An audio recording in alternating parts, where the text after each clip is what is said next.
Bandeko babolingo mbote na bino baibo mesana kulanda chaîne na biso ya www.zoomelmail.com. Lelo tozali na sengo pona ko présenter bino ba émission na bino obo mesana kozela. Ngai papa Roger Babo lelo na ko présenter bino ba émission obo mesana kozela mokolo na mokolo pona ko talisa na bana ya Congo eloko nini oyo tobombeli ba.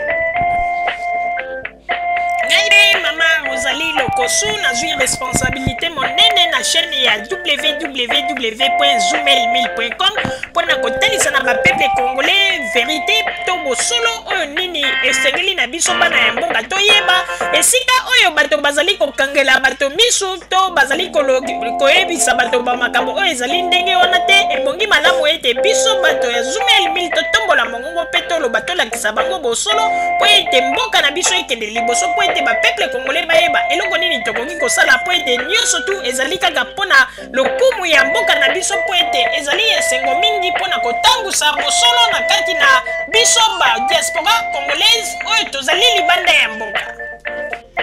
Na ntango oyo bozala kaka bisika bozali nde bokolanda basango ya www.zoomelmail.com. Bandeko babolingo mbote na bino baebomesana kolanda radio Zoomelmail. Bandeko babolingo lelo tozali esengo mingi pona ko présenter bino ba émission na bino obomesana kolanda mokolo na mokolo. Lelo tokolobela bino nini bandeko babolingo. Lelo tokotalisa bino lolenge nini président de la République Joseph Kabila Kabange, les Raïs, les fils du pays, un Congolais 100%, asilaki kopesa message na ye na population pe bandeko babolingo. Message wana ezalaki lokola bombe oyo ekweyaki auprès ya bakombata bango nyonso tu babeli kizunguzungu vertige ya ndenge wana bandeko. Joseph Kabila amonisi bango kimona meso. Joseph Kabila alakisi bango ete azali vraiment elombe mobali po ete bandeko babolingo. Makambo oyo Joseph Kabila alobaki, non, c'est un président à féliciter. Azali président oyo na makambo tu alobi pe bilembo emonisami ezali neti na tango ya deuxième république te oyo tozalaki okomona soki toye nye bomba bomba na sopa na silisa on dirait bazango yebisa bino makamba malonga nzoka nde bayeli bino ba discours ya lokuta na lokuta ba promesse bebo eloko emona na kate. Mais oyo Joseph Kabila alobaki auprès ya population bandeko aza koloba pe bilembo ezali komonisama ya azali te neti bato ya nye kaka olukaka makambo e bandeko te oyo Joseph Kabila aza koya bibo pepe tala boye nasalaki boye ba pepe batali na pembe balobi oui tomoni asalaki bon ba pepe na projet boye bolobaki tosalaki boye ba pepe baloli elongi oui tomoni asalaki. Joseph Kabila a confirmé tala kaka bato balobaki ete Joseph Kabila azali baba alobaka te président nini alobaka te ata discours apesaka te mais sikoyo akomi kopesa ba discours bandeko ekomi kosala bango lisusu motema pasi ekomi nini d'ailleurs kutu français yango balakisaki ekolakisa bandeko boyokaka pe mwa soni mpona nini motema mabe boye bosi bomeli yo mbo mitema ekomi mwindu boyokaka mwa soni bandeko bolobaki kasi boza na posa koyoka ba discours président pesaka discours président nini apesaka discours te mais yango ebanditi ekomi kosala bina lisusu matoi pasi te tellement Joseph Kabila azali ko confirmer na makambo nyonso azali koloba ezali bosolo ekomi kopesa ba opposant congolais na ba combattant motema pasi bakomi koloba eloko nini kuta alobi bakomi kosala bobandeko makambo Joseph Kabila alobi na ndenge atalisi bandeko bato ya mitema mabe bazali ebele oyo mpenza mitema na bango ekoma mwindu neti bamela yombo bandeko oyebi ke toye kosala constant moko boye ezali na mwana mobali moko azali présentateur na chaîne kaka ya bakongolo eyebani azalaka kuna na Kinshasa kombo na ye Kalala mwana mobali wana azali kolinga kozwa biso bakongole lokola bazoba mwana mobali wana oyo ndenge bomoni sikoyo na foto mwana mobali azali komona neti biso bakongole tozali bazoba bandeko ye akanisaka ete ondire na Kongo wana tango atambusaka mikro na ye azali kosala bainterview ye akanisaka ete badiaspora batalaka kaka nde chaîne na ye me yebaka teke makambo oyo alobaka na oyo biso tomonaka ezalaka mpenza na sens opposé bandeko babolingo Joseph Kabila apesi discours na ye mpe bato nyonso bafélicité yango mpe biso moko toyoki tomoni ete wi oyo alobi mpenza ezali yango population na kati ya Congo bango nyonso tu bandimi me tala mwana mobali oyo na kombo ya Kalala lokola asi azwi secteur na ye ya business na ndenge akomi kotambusa mikro na ye amoni ete kote ya baopposant to kote ya opposition nde ekomi kaka soko ye na likambo lokuta na kombo ya Kabila olekisi yango na babilili mwa bamike bakobanda kotindela yo ba 10 euro ba 20 euro mwana mobali oyo Kalala alingi azwa biso neti bazoba mpo na ye sikoyo alingi atalisa na mokili ete peuple congolais bamoni ete oyo Joseph Kabila alobi ezali yango te bandeko oyebi eloko nini asalaka soki neti événement oyo ya discours ya Joseph Kabila ndenge elekaki ye sikoyo aza kosala nini po asepelisa bacombattant olie azwa mikro na ye atambusa yango na Kinshasa mobimba ayoka opinion ya bapeuple nyonso ya moko na moko po ete bapesa point de vue na bango ye komona liboso ya mikro azoloba ete bon sikoyo tokoyoka opinion ya bapeuple ndenge nini bareagir bani bapeuple yango aza koloba banani aza kokende nde epai ya bato ya UDPS après mpo na ye alobi ete wana ezali makanisi ya bapeuple congolais nyonso kuna na Congo tata aboniko sala mosala na yo malamu oyo nyonso tu kaka bokomi koutilize kombo ya Kabila mpo na boluka ndenge ya kolela me bandeko babolingo soki totali malamu bomoni teke na bakombata na bato na bango nyonso bazali kaka babolole yango na tolobi ezala Joseph Kabila apesi mutu 10 euro botika na bino kobeta mutu wana boloba bapesaki mbongo mpo bino mpe bozali kolia mbongo indirectement na kombo ya Joseph Kabila me bato baza koyeba teke bao wana nyonso bazali kosala kaka bamakambo na kombo ya Joseph Kabila bandeko boyebi bango ndenge bazali kolia mbongo na kombo ya Joseph Kabila basi bazwi stratégie moko boye ayebi ke soki asali mo information moko boye oyo ezali na ndenge ya kokritike Joseph Kabila ke bato balobi babe ayebi ete ntango akobanda kobenga bato ya poto surtout bakombata mwa ba 5 kobanda kokweya mwa ba 10 eloko nde Kalala oyo azali kosala epuis lokola azali na ye mpe kaka moluba azali kokende kaka koluka bato yango na tolobi Kalala tatu Kalala tozali koyebisa yo boye soki osali bareportage na yo tikaka koyebisa bapeuple congolais ke opinion ya bacongolais nyonso te tango ozwaka mikro na yo kokanisa te toza bazoba okendekende epai ya bato ya UDPS mpe bato ya UDPS bazwi bapesi yo makanisi na bango me koyeka koyebisa biso liboso ya bakamera teke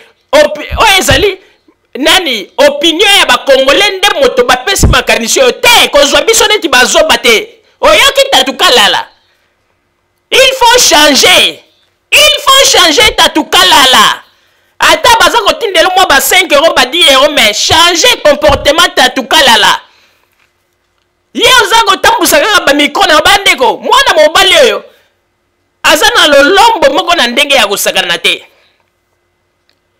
Ba reportage moko ezanga ti longo mwana kokende na ba restaurant aza ko filmer oh fufu et diminuer quantité. Ah! On a restaurant ndenge ezali kutu ndenge ezali wana ba client bazolia bazotonda te mais po fufu et diminuer quantité. Ba reportage moko ezanga ti na bandeko. Et bon ye moko soka zolo bondire ba chai batterie na kete libumu. Siko ndenge ezali wana siko ba pepe bon to combien siko tangu siko eloko na elingi esalama bon bango balobi tangu siko bango balobi yango na siko ndenge ezali wana yango nalobi me tangu alinga kosala reportage mpona nini bachargeaka batterie na ye wana to batiaka ye na kati ya libumu moto mobimba na maloba soki aza koloba bandeko ndire aza koloba na bapile ya batterie. Sikoyo tangu bon siko et puis ba pose pamba yanga tolobi tatukalala ngana sengi na yo bongisa modèle na ya reportage ko zwa biso ba congolais bazoba te to yebi ndenge ya la soki événement leki na Congo alors que pa ya bato ide peso tuli bango bituna ya koloba ite ba congolais nde moto ba pesi ba déclarer ba congolais ya wapi. Moi, tu n'as pas idée, personne va passer opinion 3 personnes, 4 personnes, 2 heures, le maître congolais. Est-ce que ce soit qui micro na yo, autant pousser un rond qui tient ça mobimba. Pas de faire opinion et battre mon sous. Mais alors, kuta boye, yamana malo baby magayo bien te. Ndeto sengi na yo changer. Quand kanisa teke ndengo zali ko sala wana, ndeko tinda ete, oko mariche na kombo ya Joseph Kabila.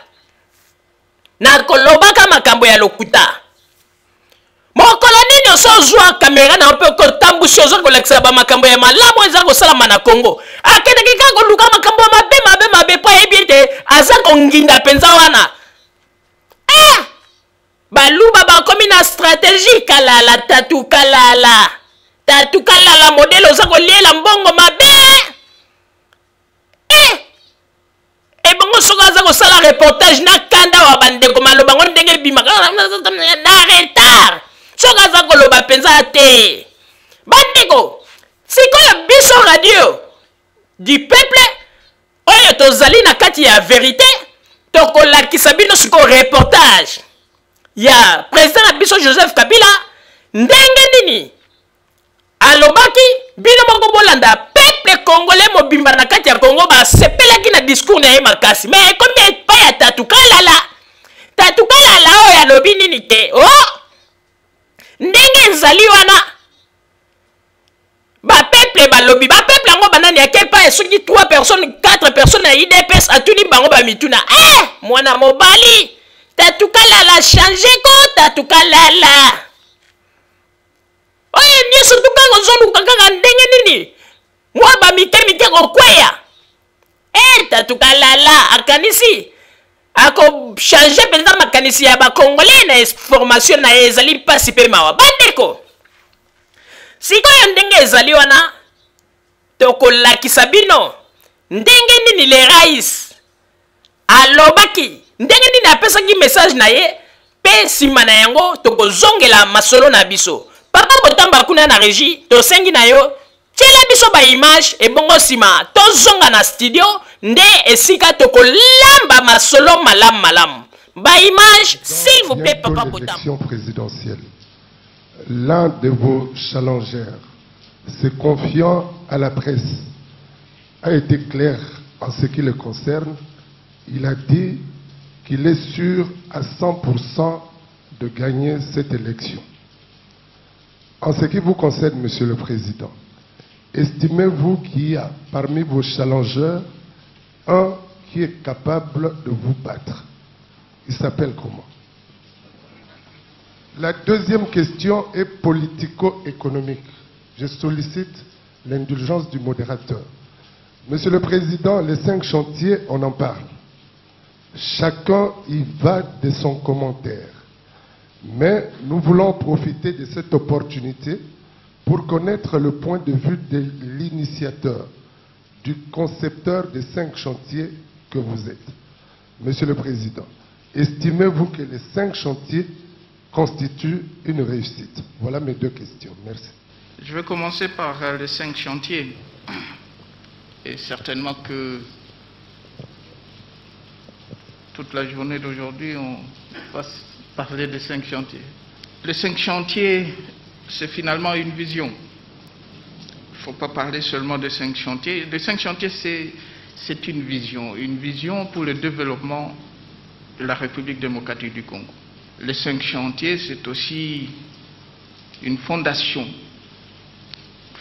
solide pour le développement et la modernisation de la République démocratique du Congo. Alors, pour qu'on arrive à la conclusion, soit négative ou positive, est-ce qu'on a réussi avec les 5 chantiers ou non, il faut un tout petit peu essayer de voir la situation d'il y a 6 ans, ou peut-être une dizaine d'années, pourquoi pas une quinzaine d'années, quelle était la situation avant les 5 chantiers. Et les 5 chantiers, j'aimerais bien vous rappeler, c'est depuis 2007,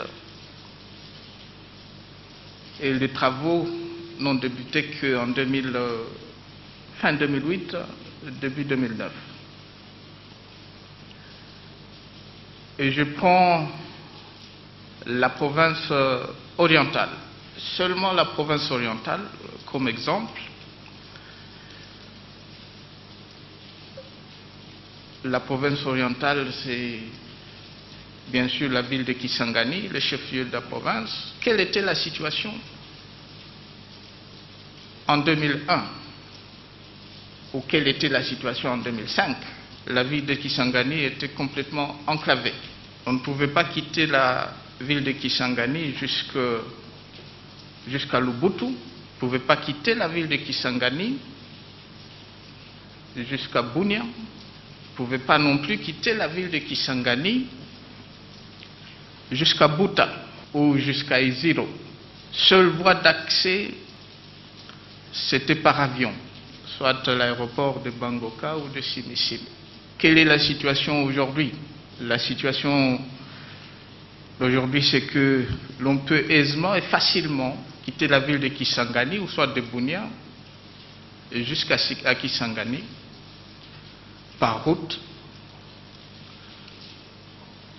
De même de Banalia jusqu'à Kisangani, de Bukavu jusqu'à Kisangani par route, de Lubutu jusqu'à Kisangani, et bientôt les travaux sont en cours de Buta jusqu'à Kisangani. Bref, on a désenclavé la ville de Kisangani et progressivement la province orientale. Actuellement, il y a des travaux qui sont en cours, aussi au niveau de la ville de Kisangani. Là, maintenant, c'est la voirie de la ville. Et pas seulement à Kisangani, c'est aussi la ville de Bunia et bientôt dans d'autres villes de cette grande province. Alors, c'est pour vous dire, et ça c'est uniquement la province orientale, idem pour le Katanga, pour le Kasaï oriental, Kasaï occidental, le Bandundu et bien d'autres provinces de notre pays. Alors, la conclusion, ce n'est pas à moi de tirer cette conclusion, c'est à la population et à vous aussi, M. Ladilouya. Est-ce qu'on a réussi avec les 5 chantiers? C'est en cours.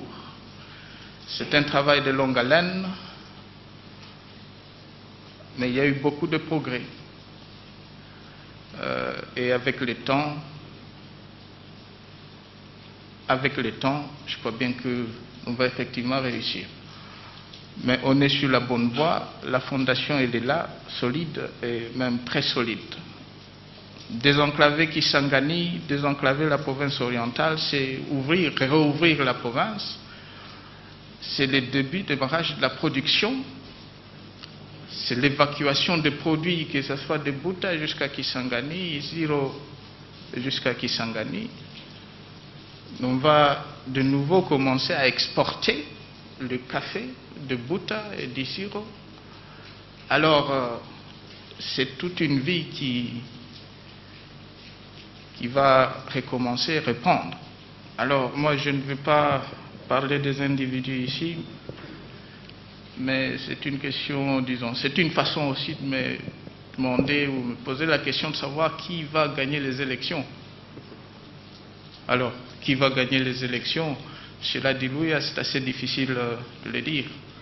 Mais là où moi je suis sûr et certain, c'est que je ne vais pas le perdre. Monsieur le Président, nous voulons avoir un peu la vérité de fait sur certains faits que je veux devoir élucider. D'abord, nous sommes à l'Akwala, département de l'Akwala, au Congo-Brazzaville. L'affaire Oudjani, il est aujourd'hui à Brazzaville. Deuxième fait, nous sommes ici, je vais parler dans le monde d'Undou, c'est Pierre Mounini, toujours à Brazzaville. Je me souviens, le ministre de la Justice s'est rendu à Brazzaville pour rencontrer son homologue. Ils ont dit, pour ce qui est de l'extradition d'Oudjani, les deux présidents vont en parler. On a vu le président Sassou venir ici, mais on n'a pas eu la suite. Il y a eu les qui sont suivis. Quelle est la vérité des faits sur ce qui s'y passe entre Kinshasa et Brazzaville? Merci, Monsieur le Président. Eh bien, qu'est-ce qui se passe entre Kinshasa et Brazzaville? On a de bonnes relations entre Kinshasa et Brazzaville. Mais il s'est fait que les 2 ou 3 incidents, en commençant par une petite rébellion de M. Oudjani et son papa, une rébellion à Dongo, je crois. C'était il y a 2 ans.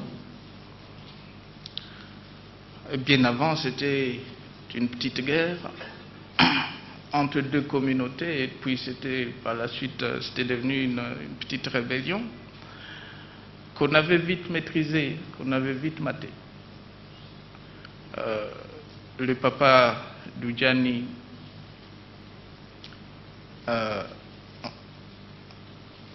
l'avait capturé, il est en prison à Lubumbashi, ou soit sur place ici, et Oudjani en fuite, il est allé se réfugier à Brazzaville. On avait à cette époque contacté nos amis, nos frères d'en face, et la demande était tout à fait claire, l'extradition de M. Oudjani, parce que il doit être traduit en justice, ici ou soit sur place, en Bandaka, à l'Équateur. Le refus était catégorique. Et l'argument principal à cette époque, c'était que, à l'époque, on avait extradé Pierre Moulélé, la suite, on l'avait exécuté à Kinshasa, mais ça c'était des années 60. Et puis c'était l'affaire Mounene. On dit le général Mounene, il n'est plus général, depuis très longtemps d'ailleurs, parce que je me souviens qu'en 2006, il était venu me voir à l'époque, bien avant les élections, parce qu'il devait se présenter aux élections législatives. Et finalement, on l'avait libéré de ses obligations vis-à-vis de l'armée, des forces armées. Et il est allé à Idiofa, je crois. Il était candidat à Idiofa. Je ne sais pas, il avait ramassé quoi, 0% ou quelque chose comme ça. Mais il s'est fait que depuis 2005, 2006, jusqu'en 2010 ici, il était suivi par nos services de sécurité. Et il avait commencé à comploter contre la sécurité de ce pays. Il devait être arrêté, et lui aussi, il avait traversé les parties à Brazzaville. de Brazzaville, ou soit Brazzaville ou Pointe-Noire, il avait organisé une expédition. On avait arrêté ou soit capturé des individus. Ils étaient effectivement venus aussi de Brazzaville.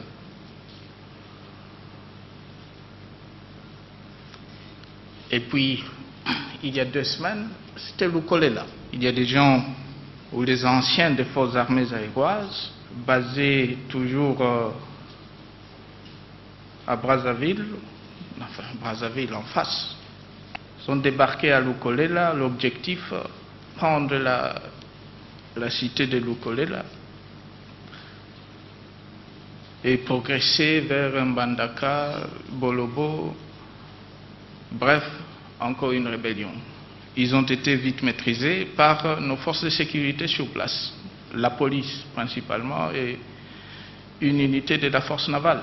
Alors, il n'y a pas que le ministre de la Justice qui avait fait le déplacement à Brazzaville. Il y a aussi le vice-premier ministre, ministre de l'Intérieur, et l'objectif, c'était toujours de demander l'extradition et de mon aîné et de M. Oudjani, et aussi des explications. Pourquoi tous ces incidents? Il ne m'a pas encore fait le rapport, mais l'essentiel est ce qu'il faut retenir, c'est que on est en contact avec les autorités à Brazzaville. On va continuer à travailler, nous, ici à Kinshasa, pour qu'il y ait de bonnes relations, de très bonnes relations entre Kinshasa et Brazzaville. Et l'on va tout faire pour que Emonene et Oudjani et les autres qui sont à Brazzaville ou soit au Congo ne puissent pas nuire à la sécurité de notre pays. Alors, l'essentiel, c'est qu'il y a le dialogue, il y a une communication, mais de notre côté, on est aussi bien préparé, très bien préparé même. Et j'espère bien seulement qu'il n'y aura plus ou il n'y aura pas d'autres incidents, et toujours en provenance de Brazzaville ou soit de nos frères en face le Congo-Brazzaville. Moi, c'est M. Anissé Yomboranyama, je suis coordonnateur du journal télévisé APIC. Je suis un journaliste indépendant qui présente en même temps l'émission 4 vérités. Première question. Elle est formulée, elle s'articule autour de quelques paradigmes qui sont les vôtres. Le premier paradigme, c'est le 6 septembre et le 6 décembre 2006, prestation des serments du président Joseph Kabila. Il dit « Fini la récréation ». Premier paradigme. Deuxième paradigme, les portes des prisons sont ouvertes. Et puis tout dernièrement, un autre paradigme, la tolérance zéro. Parmi ces 3 paradigmes, Monsieur le Président, lequel a déjà produit des effets palpables sur le terrain?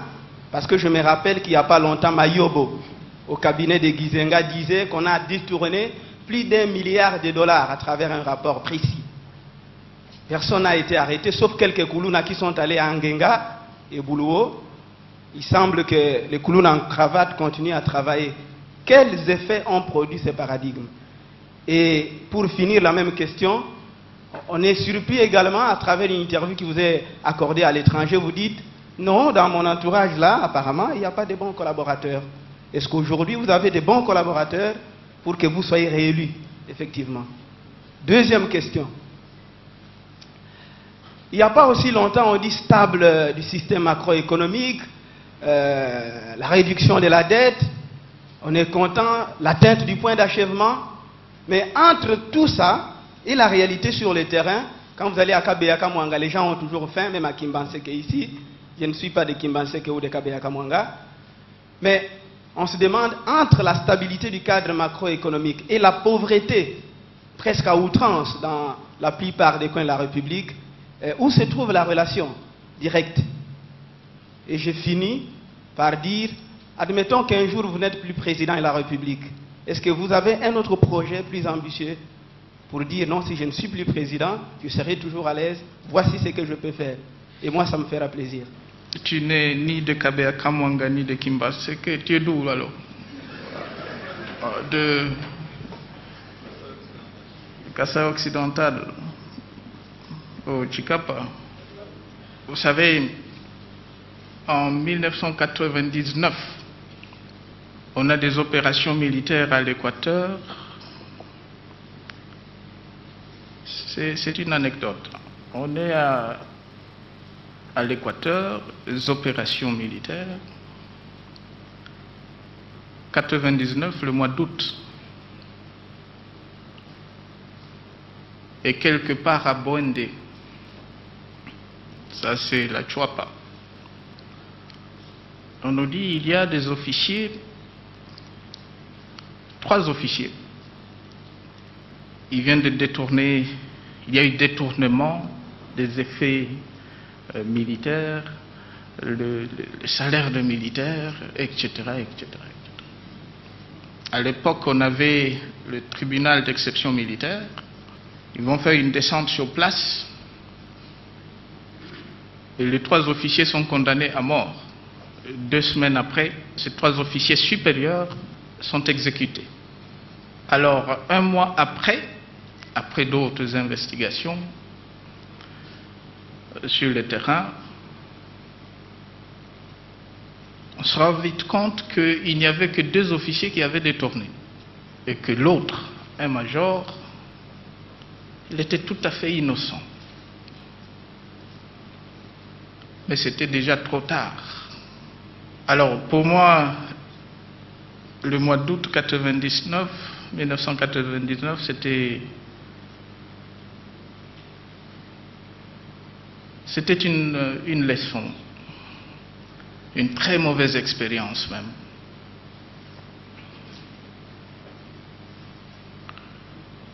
C'est pourquoi il ne faut jamais affirmer sans qu'on ait la preuve.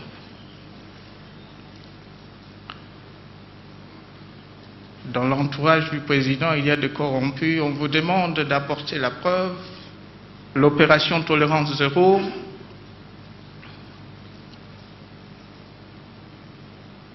cette opération est en cours. Jusqu'à aujourd'hui, l'opération est en cours. Et si vous avez des indices, mon cher ami, il y a toujours la justice de notre pays. Les portes sont ouvertes. Et à ma connaissance, vous n'avez jamais contacté la justice. Écoutez, moi je pense que quelque part, il y a eu détournement, corruption, etc. etc. Alors, il faut toujours faire attention avec ce genre de rumeurs.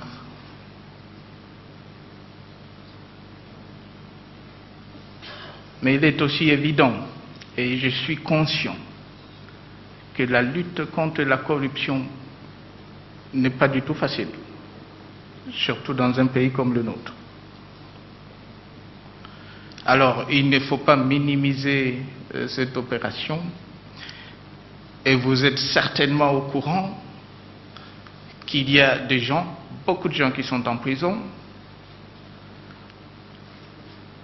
Mais là, on essaie un tout petit peu de minimiser des coulons en cravate qui sont libres. Ils sont où?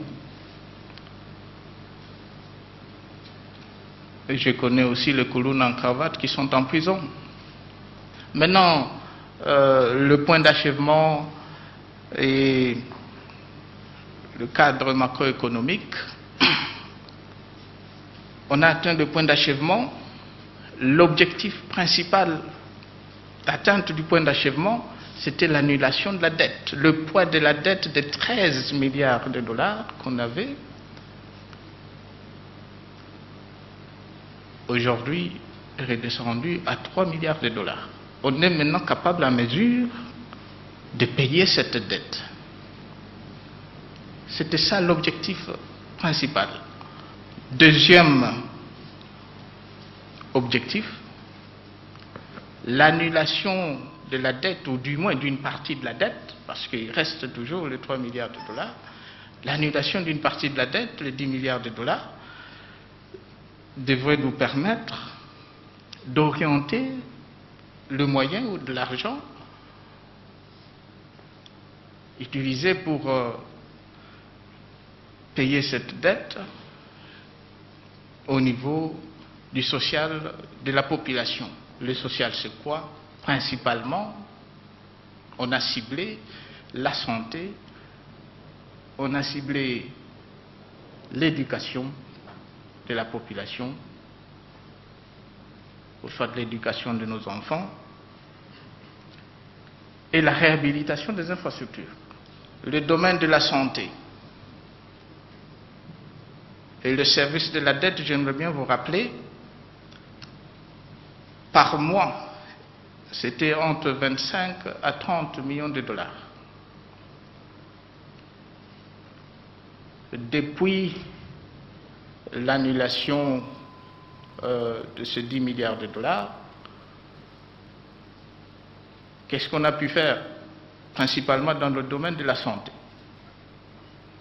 On a ciblé dans chaque territoire du pays soit un centre de santé, soit un hôpital de référence à réhabiliter complètement et à équiper. On a ciblé les 3 universités du pays, l'université de Kinshasa, la réhabilitation en cours, l'université de Kisangani, la réhabilitation est en cours, et même la clinique universitaire à Kisangani, bientôt on va commencer les travaux, et l'université de Lubumbashi. C'est toujours dans cette enveloppe d'entre 25 et 30 millions de dollars. On a ciblé les ISP dans chaque province. Il y a la construction de l'université de Kindu. Alors, le social, et c'est là où le communicateur que vous êtes, il faut que ce soit tout à fait clair, le social ne consiste pas à appeler la population et puis jeter quelques dollars à la population. Ce n'est pas ça le social. Mon entendement, ma conception du social, c'est le bien-être de nous tous, de tout le monde. Et le bien-être, c'est principalement essayer d'investir dans l'éducation, préparer nos jeunes pour l'avenir. C'est ce qu'on est en train de faire. Investir dans la santé, c'est ce qu'on est en train de faire.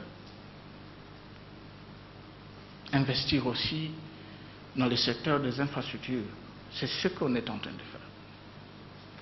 Alors, j'espère bien que l'idée ici, ce n'est pas qu'avec les 30 ou 25-30 millions de dollars, on devrait appeler les 65 millions de Congolais et puis on commence à distribuer cet argent. Non, pas du tout. Ce n'était pas ça le plan et ce n'est pas ça le plan. Le plan, c'est plutôt d'investir dans ce qui est beaucoup plus utile, et c'est l'éducation, la santé de nos enfants, de nous tous d'ailleurs.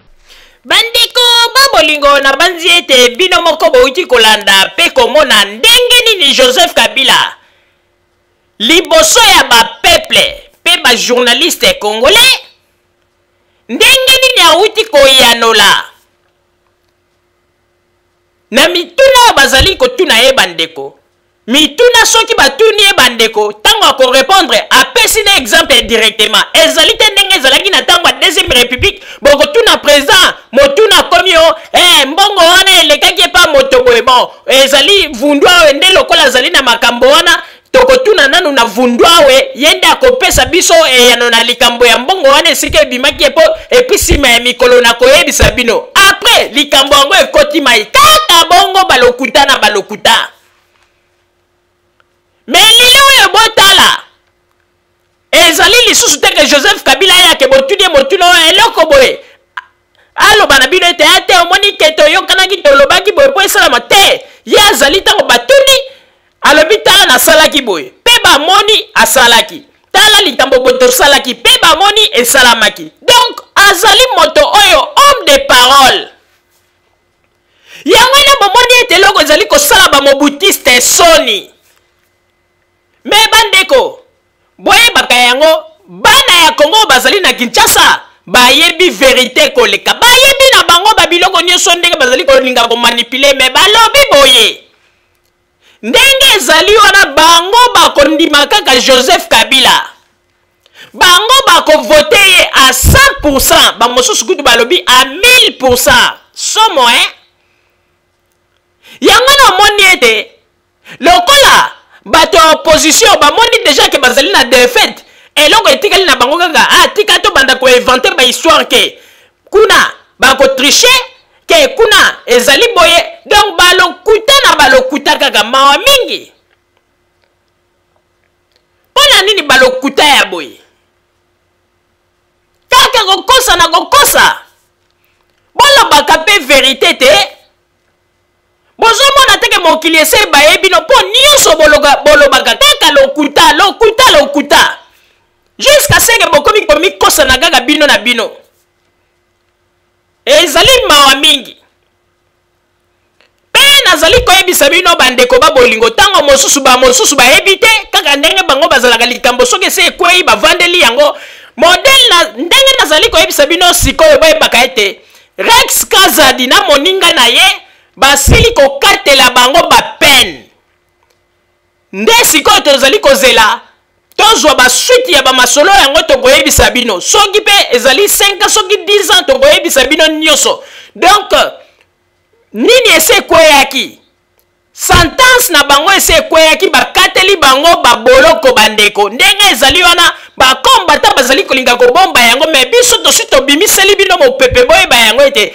ndenge ezali wana bandeko bakomi ete bato basala bacotisation ya ba 10 euro mpo baluka avocat bandeko ntango basalaka bamobulu bayebaka teke il faut kozala na avocat ezali nécessaire bato bavandi na poto bambula ebele me bayebi valeur ya avocat te sikoyo nde baye koyeba valeur ya avocat ezali mpasi mpe mawa bozali kolinga kosala baorganisation sans meme bozala na bavocat yana tozali koyebisa na bandeko mosusu bino bato bazali koya kozwa bino ngulungulu tala kutu bango moko bagros poisson soki bazali kokangama avocat azali komonana te ebongo yo moto bayaka kozwa yo ngulungulu yaka komarche soki likambo ekwei bakangi yo eske bakotala yo kutata na miso mpo oyo baza kotala Rex Kazadi baza kotala bango na miso mpo bazali bagros poisson me yo moto mwa ndakala moko boye soki bakangi yo kanisi bakombata oyo bakolandela yo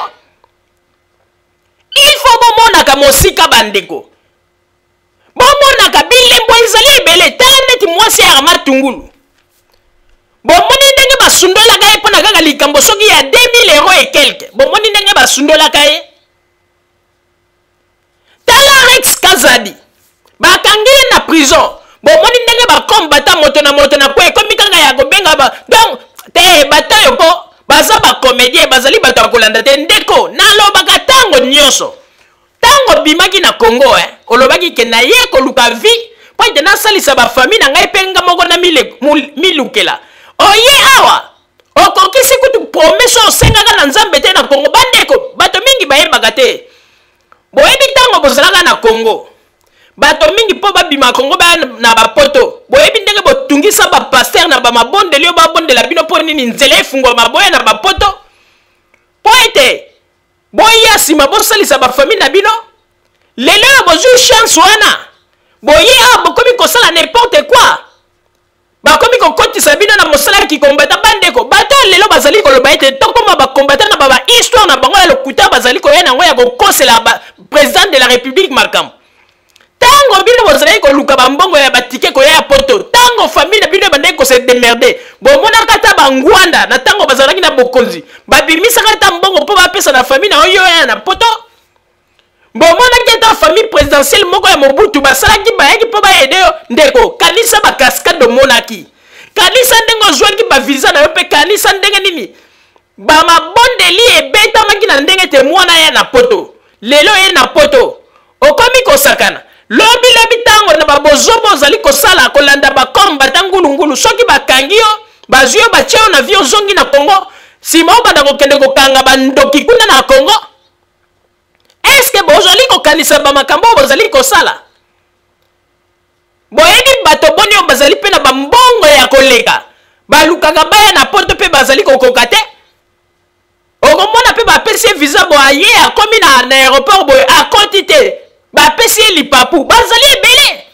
oyo bakoma même kokanga bato mosusu bandoki mais yo zwi chance okoti déjà na poto ozali kolingaka kokontinue na makambo bozoba bandeko tomoni na bapays ya Europe tofandi quand même na bapays développé boyebisa biso bosi bomoni na pays nini oyo ezali ke malgré pays wana eza na démocratie mais omona ke bato bazali na côté opposition bazoya liboso ya bacaméra kofinga président na bango kofinga meme bolumbu ya mwasi na ye koloba meme ndenge nini bato mosusu bazali na bamaladi ya basida koloba n'importe quoi est-ce que wana nde ezali opposition wana nde bobengi yango démocratie ndeko makambo ezali ebele il faut ete ya biso tomonaka tozala bato kaka tozali kokende aveuglement te ngai nakoyebisa bino ete bapaster oyo nyonso boza komona yo te oyo bapaster oyo bazali kobunda mpo na mboka te bapaster wana bazali bapaster moko ya sans provision bazali bapaster ya sans provision nga moto nazali koyebisa bino boyebi ete bandeko lelo oyo tozali kopesa paster muku na raison mpo na nini paster muku nalobaki ete soki balingi se repentir te baconséquence ezali mais bino bozomona te oyo nyonso tu ya kokangaka bango ndenge makambo ekomi boye ezali nini ezali baconséquence maloba ya paster muku na ebandi kokisama bino boyebisa biso depuis Epaphrase aleka liboso ya caméra mbala na mbala aloba bamaloba na ye boyeboye eske maloba Epaphrase aloba ebota ata mbuma nyonso to ekauka na mabele ya makasi no po ete maloba azalaki koloba ezalaki kokwea nde na mabele ya désert ekauki na moi mais tala wa paster muku na alobaki bandeko ake na Congo ana nsima bandeko bakombata baza komona makambo nazali koinforme bino ke Rex Kazadi deja basi bakateli ye prison na moninga na ye tokoinforme bino mpo toyebisa bino bambula oyo bakateli bango mpo ete balingi bavandela likambo yango bamela yango toyebisi bino ete ndenge ezali wana bakomi koluka baavoka moko mpo ete balobi bato nyonso batiaka 10 euro mpo na Rex Kazadi lelo bakoyeba sikoyo ete ntango bosalaka makambo na bino il faut boyebaka ndenge nini ya kozala organise bozali mpenza na organisation te na kati ya makambo na bino yango na nakamwaki ntango ete Monsieur Welch azali kotuna mwana mobali oyo likelele oyo babengi na kombo ya Taratibu Jano Kabuya batuni ye motuna balobi ya bino bosalaka bamakambo boyebi te ambassade ezali quand même na kati ya banini ya balwa moko boye soki boye bandeko baza kotuna ye soki bazali ata na avocat ou bien moto moko ya makasi oyo akoki kodefendre bango soki be likambo mpona koyebisa bango peke na bokosala bote yoka réponse biso tozali bakombate tokokosala obongo te tosi tokomi mpe ebele banini bozoba na bozoba papa Roger napesi yo maloba. Merci mingi mama Rosalie pona kopesa ngai maloba. Bandeko ba bolingo ba peuple congolais, il faut koyeba yango ete Président Joseph Kabila azali président oyo Nzambe nde moto atindela biso ye. Po bandeko ba bolingo ezali mbala ya liboso na mboka na biso. Bomo na ete population soki ebimi pona ko réclamer quelque chose. Président de la République azali toujours attentif. Après avoir koyoka bango sima ya mikolo bomoni ete bake ko sala likambo yango. Ba peuple congolais bazali surpris na ba makambo mingi oyo ya malamu président na bango asalela bango pe bakango balobi ke pona nini président oto zwaka ye banda kalate pona nini akoke kozala te oto salaka akoke kozala te na esika ya oto salaka na ye pendant 32 ans.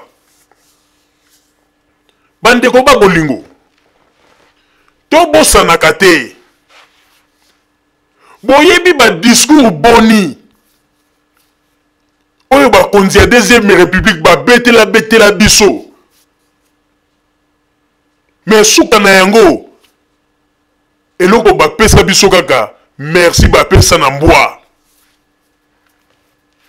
bino moko bomona ndenge nini biso peuple modèle batikaka biso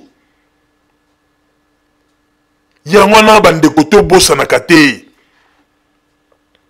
tobosanaka te soki lelo naza komona bato mosusu baza kokende kofukamela kaka bato banyokolaki biso lelo na poto mpona koloba ete tokobunda mpona kongo mboka na biso bandeko bango bayebi pourkoi bazali kosala bongo mpo bazali koluka baintere na bango bazali nde kolinga koutilize bino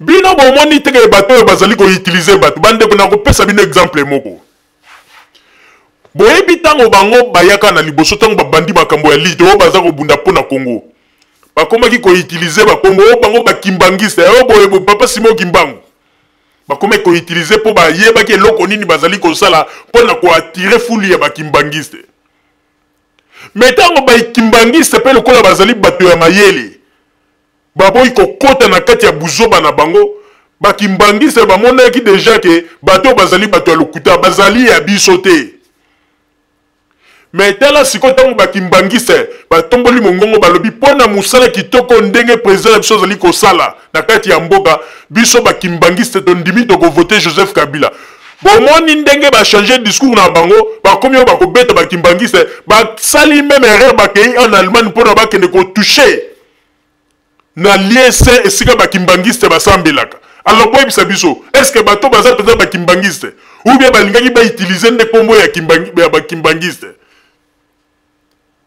tala boyebaka ete biloko bozali kosala ekozala conséquence oyo ekoki mpe kozonga un jour epai ya bana na bino lelo bamakambo mosusu bozosala okomona moto mosusu aye liboso ya kamera Joseph Kabila ayebi kutu kongo bien te derrière abotama na soki na Tanzanie bamakambo moko ya bongo mais bandeko bozosala erreur babiloko bolobaka soki boraisonnaka olingi bobanda koloba te bandeko bino siko bana na bino bobota na bapoto awa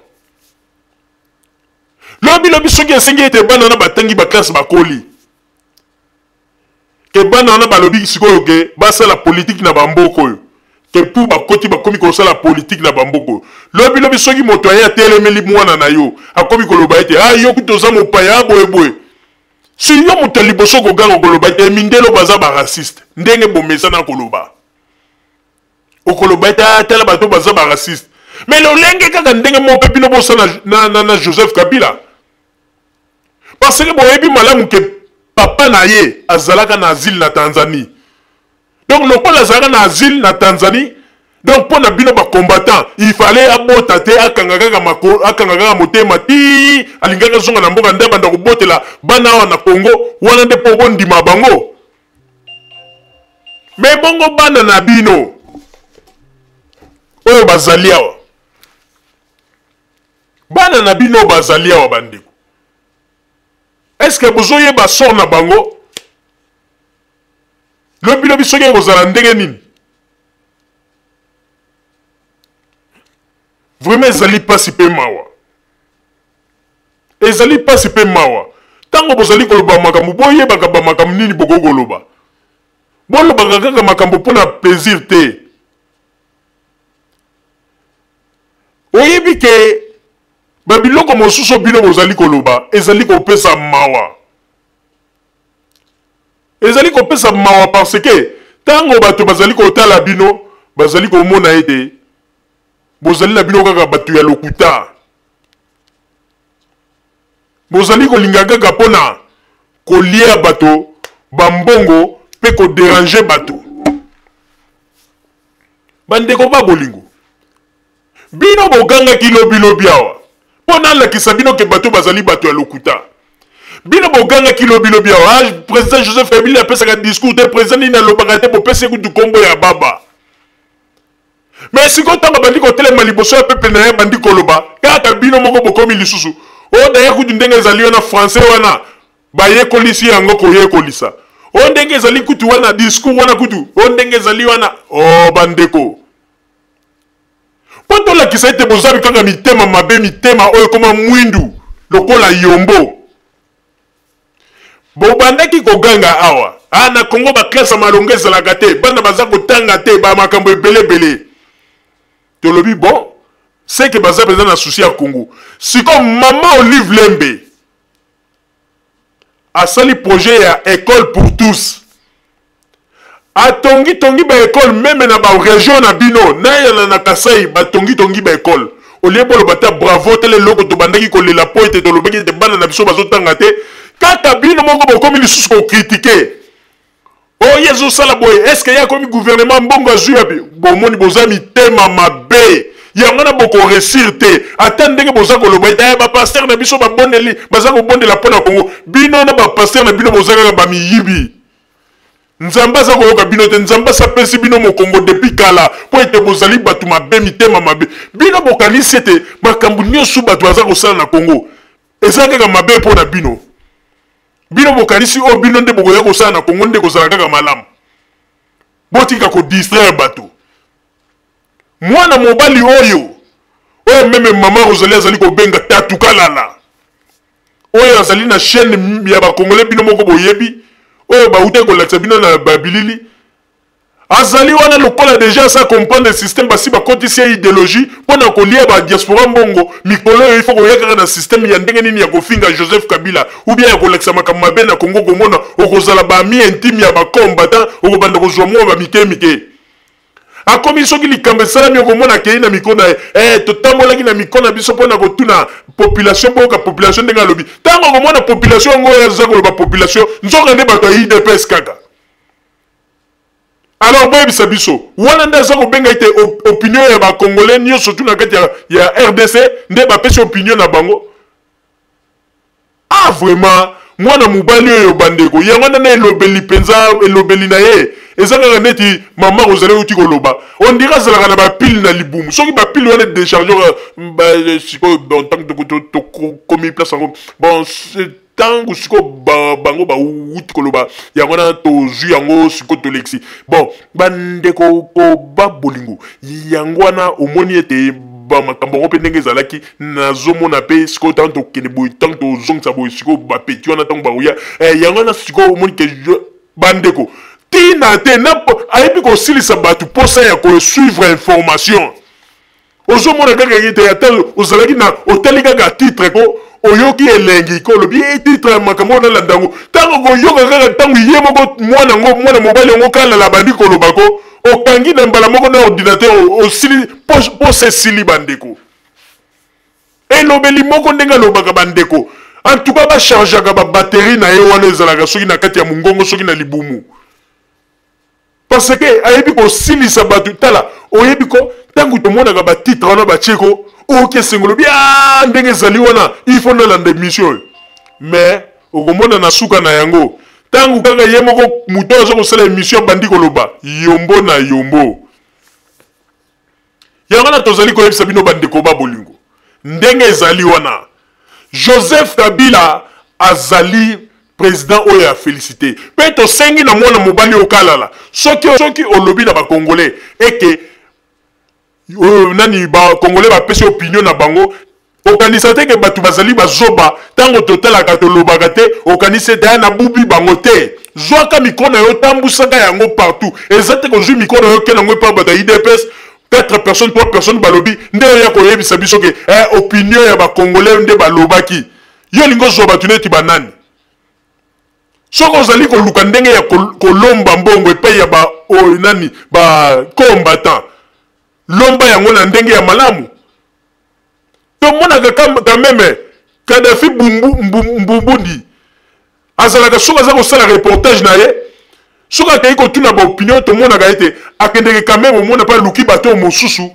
oyo kote mosusu oyo bazali mpe na kote mosusu na bato nini asangisi nyonso mais yo kaka kote ya bato ya IDPS foti te mpo ete kombo na yo okalala oza koluka kaka intere ya nani ya Tshisekedi alors tika na yo kaka mpo ete ndenge ezali wana bato biso kutu tolandaka susu soki tomoni kaka titre ntango totie kaka boye soki totali tomoni kaka yo totie kaka tokangi mbala moko tweke donc ndenge ezali wana bacommerce oyo bokomi kosala na kombo ya le rais ezali kopesa pasi pe mawa ezali kopesa pasi pe mawa kombo ya Joseph Kabila mikolo eza kofuta grave po ete ozwa succès il faut qu'on utilise kaka kombo ya Joseph Kabila Kabangi, le fils du pays. Bandeko ba bolingo. Te président Nabiso Azali Elonga. Azali solo Elonga. Azali Elonga. Nzambe Azali na ye. Balobaki yo apesaka ba discours te. Abandi ko pesa discours, ba changer version. Oh tela kutu boye, discours en boye. Oh boye. Bandeko. Bino bolobaki ete yende nga zawana. Tala ba déclaration musubo sala. Oh président Joseph Kabila ndenga azali wana. Ayebi langue mosusu te na kati ya Congo. Mais bandeko. Boye bagateke tango bolobaka ete ayebi langue mosusu te na kati ya Congo. Boye bagateke Swahili ezali langue eza koloba na kati ya Congo. Soki azali koloba Swahili. Alors, ezali langue eza na kati ya Congo tango bozoloba ete oh président nini na yebi ata langue moko te na kati ya Congo. Est-ce que ba déclaration na bino bosalaka eza normal? Ezali pasi pe mawa. Pasi pe mawa, mais Joseph Kabila azako battre toujours record, mais biso pe radio Zoumel 1000 toko chabino toujours contre mire. Toko lembate, toko nguruta bino bien bien, mais boye baka ete lobinde toko zalana bino malamu na kati ya Paris. Toko zalana bino na kati ya Paris. Kaka na système na biso ya ba fantomas. Boko mona ndenge ekoleka. Deux fois te Maman Rosalie a kozala na pointe, ngai pe na pointe. Papa Roger na millier. Et kozala somo. Lobby. Ah te. Lobby parier koningana. Badive. Et kozala somo lobby. Maman Rosalie na zongseli yo maloba. Papa Roger pona kozongela ngai maloba. Bandeko babolingo kaka ndenge touti koloba. Il faut boyeba yango ete. Bokeba na balokuta oyo ekomi kolobama pona kolinga kobebisa image ya gouvernement ya Congo, alors que makambo oyo gouvernement ya Congo ezali kosala bato bazali komona pe ezali komona na miso ya bato. Bandeko babolingo soki bato bazali koloba ezali kosekisa mingi. Ezali lokola bazali kosekisa ngombe. Po ete bandeko babolingo soki totali na 30 ans na bango batiki eloko ya malonga te. Lelo Joseph Kabila ba makambo azali kosala ezali komonana. Malgré bazali kolinga kokangela yango misu pe koloba makambo mosusu memo kili ezali kolakisa. Bandeko ezali na bato mosusu pe bamona ki ete Joseph Kabila azali kobongisa mboka te, mais mokolo bafutaki batike na bango bake na Congo maloba na bango ebongwana baye koloba ete bakombata mosala na bango kokosa bato bazali bato ya lokuta mingi lelo babongwani po bango moko bakei na Congo bamoni kimona meso yango na bandeko babolingo. Président Nabiso, il faut topesa ye maboko to linga ye mingi pe topesa ye lisusu chance po ete manda na ye pusana a continuer ba projet na ye. Biso tokoki kolinga te to voter moto mosusu oyo misala ya président Nabiso goya kokatana après ye akomi koyela biso ba explication bomoni tala boy bande ko nazali ko yebisa bino ya solo moto mosusu soki lelo ya zwi Congo tango akobanda koyiba tango bino ba peuple bongo banda kotuna mais ndenge nini boy komi omoni Joseph Kabila bomaki mboka tala kaka ifoto sala ndeko lokuta na bango yanga na tolobi ete oyo nyonso tu bango bazali kosala ezali pamba population na kati ya Congo mobimba bango nyonso tu bazali sima ya Joseph Kabila bandeko bolanda babilili wana te bomona ka bazali kochela bino bato IDPS basali bino moko bomona ka ete mwa batongo bazali moke bino moko boyebi tango Mobutu azalaka tango Tshisekedi penza tozalaka biso nyonso sima na ye boyebi ete soki alobi ete alobi likambo bomoni ndenge tobandaki kosopana lokola bambinzo mais lelo oyo ekomi kaka mwa groupe moko ya bato soko oyoki pe balangage ya bato ngo soki baosala bango interview baluba na baluba wana ta soki moto ayebi sio tozoka kaka baluba na bato azwi meme na baluba oyo bato ya sécurité na ye kuna na Congo a place bango yango na tolobi ete omoni bato oyo politique bazali kosala politique ya hypocrisie po ete bakoyela biso kaka photocopie ya Mobutu. Bandeko ngai nazali koyebisa bino mama Rosalie ndenge ezali wana meme bandeko bozali na Kinshasa bokeba na ba histoire ya lokuta ya ba combattant ata bazali koloba ete bo vote moto bopo te ezali lokuta ba pasi ya poto nde komi kokanisa ete soki Tshisekedi azwi bango nyonso tu bakokende po ete babanda kosala na ba bureau nani akosi bino.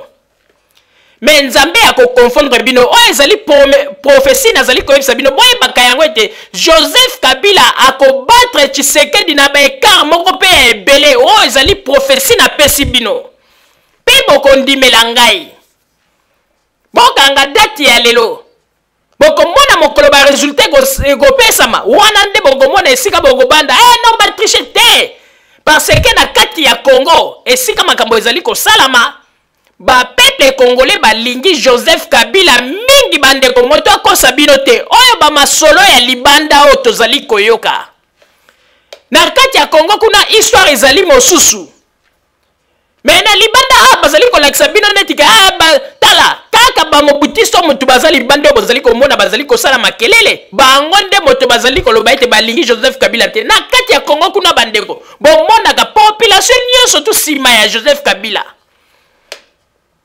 Yango na bakoma ko organiser moi journaliste na bango babengaka soki tatu kalala oyo ye mosala na ye kokende na bakwe moko esika ba makambo malonga te pona ko interviewer batu mais ayebi teke ezali na bisika mosusu po ye kokende pona kolakisa ndenge nini mboka ezali kotambola malamu na tikeli komona te kalala akende ata na esika moko esika ya kitoko alakisa na ba peuple jamais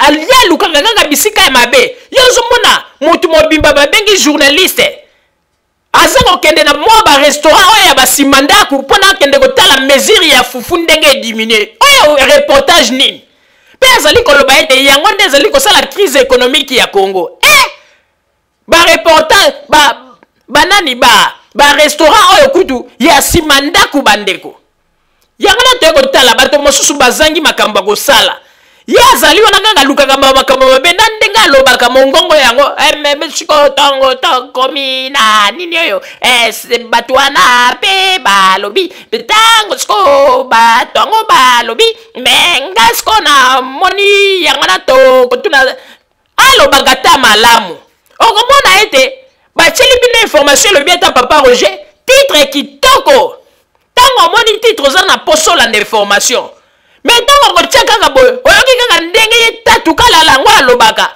obaye mbala moko aza kobayise bato wana nyonso mpona kolukaka mwa ba 2 euros ba 5 euros a partir ya ba opposant congolais ndenge nini na poto bato nyonso bakomi kaka soki olobi kaka kosoli kaka na kombo ya Joseph Kabila bazwi mwa likuta bapesi yo bandeko yango na tolobaki ete biso tokoloba kaka malamu oyo Joseph Kabila azali kosala mingi bazali koloba ete radio na bandeko bino moko boyebi ke batu boni oyo basi babenga awa baproposa bambongo oyo baloba ete tolingi ete bokoma radio ya opposition bobanda kopesa bainformation na opposition après tokopesa bino autant toyebi yango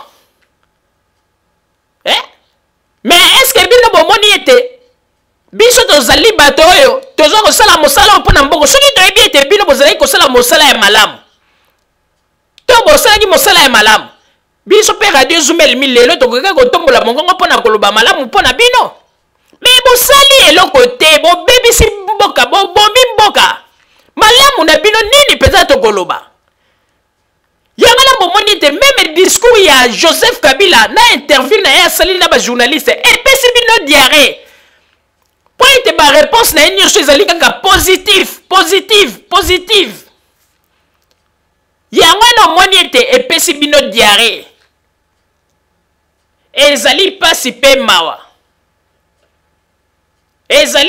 mpe mawa me boyebaka ete bozali déjà ya kozinda yangala bokomi déjà kolia bavance bako tricher bandeko tozali koyebisa bino ko bandeko boyebaka yango bino bato bozali ko préparer tolobaka kaka ke bako tricher po to profiter le côté wana nazali koloba yango bino bozali kokanisa ete Joseph Kabila na kati ya Congo na armée na ye bango bazali basi soki bozali kokanisa bongo bozali komikosa mais botunaka Jean-Pierre Bemba soki mpe bomeki kokosa na liboma mokolo bakopesa ba résultat ke soki boyoki ke Joseph Kabila leki bolobi bokosa na liboma bokomona mpe bamakambu na bino na banzi mbala oyo Jean-Pierre Bemba ezalaki moke na banzi bokosala tu bokimisa ta koko na bino ti na kabeyaka mwanga parce que liseki na bino ebandi koleka mais boyebaka ete bozali ya kozinda yango na botikali kaka na raison oh non ndenge ezali wana